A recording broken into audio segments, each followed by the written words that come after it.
Praise the lord. మన ప్రభును మన రక్షకుడైన యేసుక్రీస్తు వారి ఉన్నతమైన శక్తి కలిగిన బలమైన నామంలో మీ అందరికీ మా హృదయపూర్వక వందనములు. ఈ యొక్క ఆదరణ వాక్యము మీకు దీవెనకరంగా ఉందని నమ్ముతున్నాము.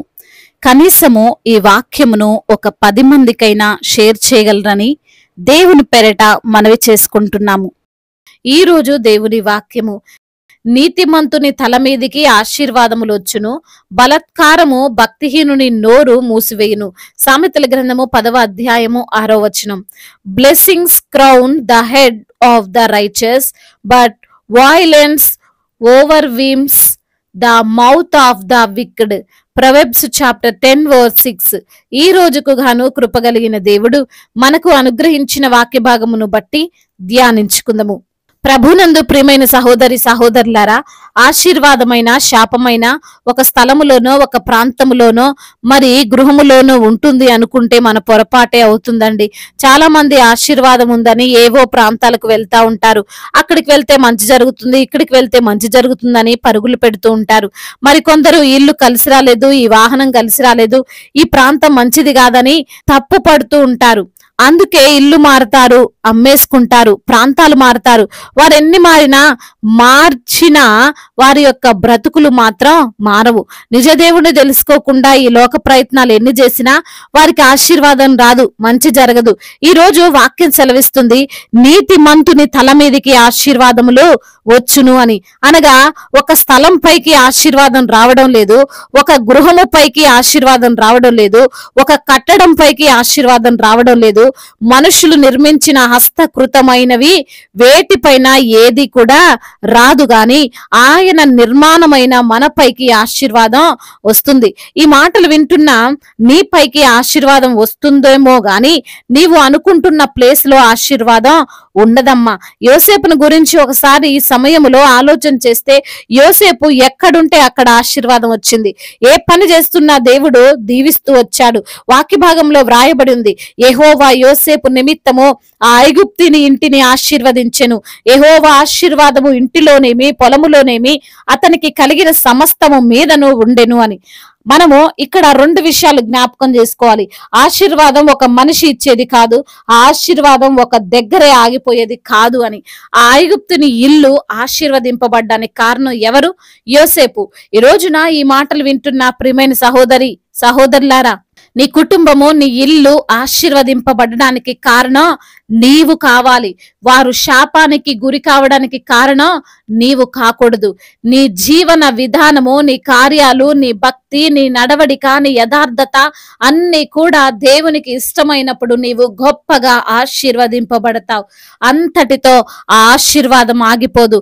నీ బిడ్డల మీదికి, నీవు పనిచేస్తున్న స్థలములో నీకు కలిగిన యావత్తు పైన ఆ ఆశీర్వాదం పొరలి పారుతుంది.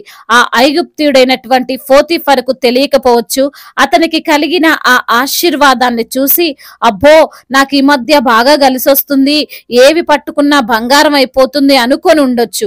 ఈ లోకస్తులు కూడా అంతే కదండి. ఏదైనా వారికి మంచి జరుగుతుందంటే దానికి కారణం దేవుడు అని అనుకోరు. దేవుని చేత ఆశీర్వదింపబడిన వ్యక్తి వలన ఇది జరుగుతుంది అని అనుకోరు, కానీ కలిసొస్తుంది అనే పేరు పెడతారు. కానీ యోసేపును ఆ ఇంటి నుండి తీసేసినప్పుడు ఆ ఆశీర్వాదం కూడా తప్పకుండా ఆగిపోయే ఉంటుంది. యోసేపు కూడా తెలుసు ఆ దీవెన, ఆ ఘనత దేవుడిచ్చాడని. లేదంటే యోసేపు కూడా అనుకునేవాడు, ఆ ఐగుప్తిని ఇంటికి వచ్చిన దగ్గర నుంచి నాకు మంచి జరుగుతుంది, శాలరీ పెరిగింది, ఇంటికే అధికారిని అయ్యాను అని. అదేవిధంగా బలత్కారమో భక్తిహీనుని నోరు మూసివేసును అని వాక్యం సెలవిస్తుంది. అనగా మన భక్తిహీనత, మనము దేవునికి ఎదురు తిరగడం, ఆయన మాటను వినకుండా వ్యతిరేకించి జీవించడం, ఇవన్నీ కూడా మనకే కాదు మన యొక్క కుటుంబాన్ని కూడా నష్టపరుస్తాయి. ఆకాను దేవుని మాటను వినకుండా చేసినటువంటి అతిక్రమమును బట్టి తన కుటుంబము కూడా శిక్షించబడింది కదండి.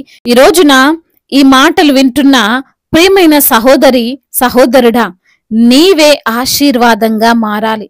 నీవున్న చోటు ఎలాంటిదైనా, నీవు నివసిస్తున్న ప్రదేశము ఎటువంటి శాపముతో నిండి ఉన్నా, నీ భక్తి వలన, నీ విధేయత వలన, దేవుని ఎడల నీకున్న తగ్గింపు వలన నీ జీవితం మార్చబడ్డమే కాదు, నీ కుటుంబము కూడా ఆశీర్వదింపబడుతుంది.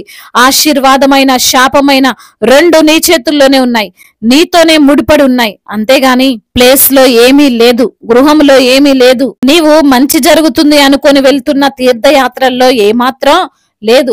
దేవుడు నిన్ను ఆశీర్వదిస్తాడు, నీపైకే ఆశీర్వాదాలు పంపిస్తాడు.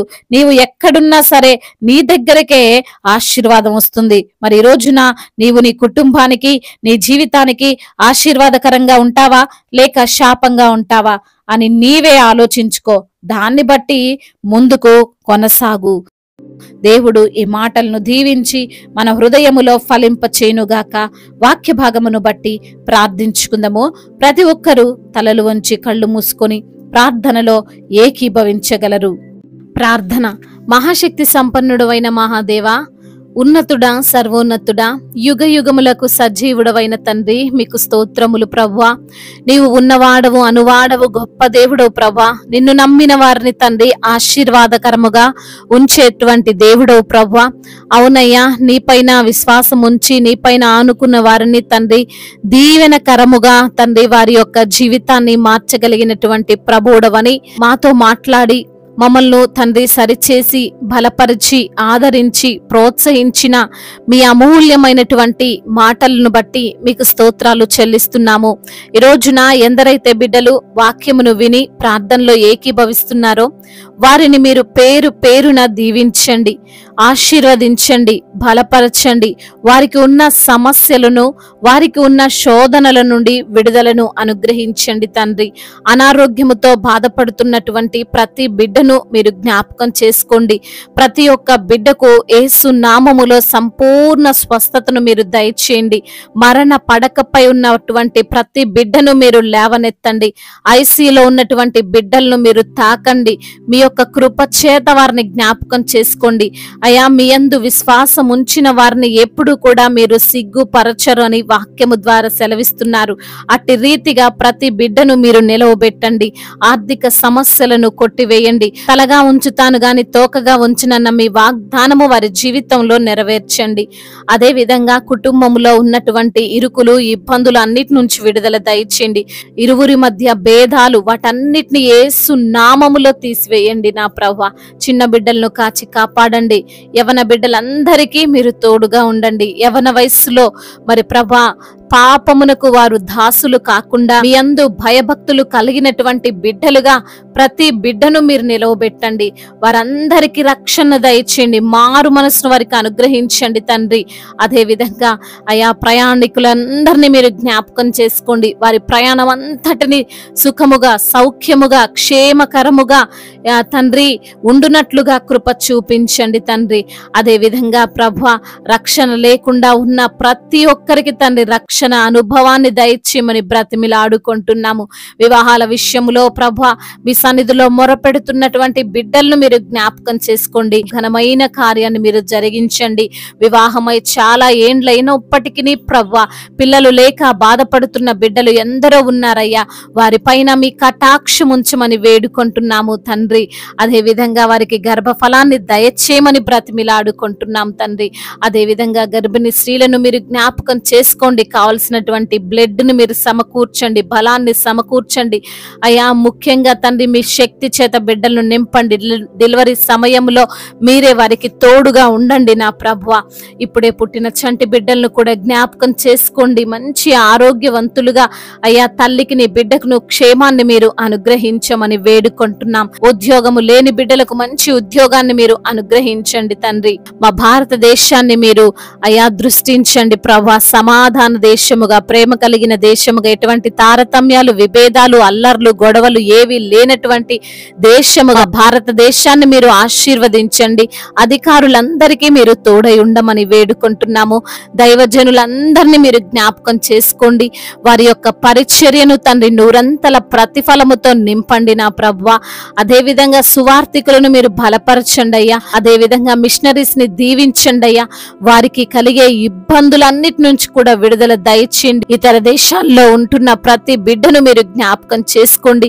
వారికి మీరు తోడై ఉండండి. ఒంటరిగా ఉంటుండగా మీ సన్నిధిని వారితో ఉంచండి. మీ మెండైన దీవెనలు వారిపైన కుమ్మరించమని బ్రతిమిలాడుకుంటూ తండ్రి, ఇంతవరకు చేసిన ప్రార్థన అంతటిని మీ పాద సన్నిధిన చేర్చుకోమని మానాదుడు, సర్వశక్తిమంతుడు, సజీవుడు, బలవంతుడైన యేసుక్రీస్తు వారి శక్తి కలిగిన బలమైన నామంలో ఈ ప్రార్థనను అడిగి వేడుకొని పొందుకొని ఉన్నాము మా ప్రియ పరలోకపు తండ్రి. ఆమేన్. ఈ రోజు పెళ్లి రోజు మరియు పుట్టినరోజు జరుపుకున్న వారందరినీ దేవుడు దీవించి సకల మేలులతో, సకల ఆశీర్వాదములతో, కృపాక్షేమములతో, శాంతి సమాధానముతో, మెండైన దీవెనలతో దేవుడు మిమ్మల్ని నింపునుగాక. మీ యొక్క ప్రార్థన అవసరతలను మాకు తెలియజేయగలరు. మీ కొరకు మేము తప్పక ప్రార్థిస్తాము. మొదటిసారిగా మన యొక్క ఆదరణ వాక్యం చూస్తున్నట్లయితే తప్పకుండా సబ్స్క్రైబ్ చేసుకోగలరు. ఈ వాక్యం మీకు ఆశీర్వాదకరంగా ఉండినట్లయితే అనేకులకు కూడా ఈ వాక్యాన్ని పంపి మీరు కూడా దేవుని యొక్క రాజ్య సువార్తలో పాలిభాగసులు కావాలని దేవుని పేరిట మనవి చేసుకుంటున్నాను. May God bless you all. దేవుడు మిమ్మల్ని దీవించి బలపరిచి స్థిరపరచునుగాక.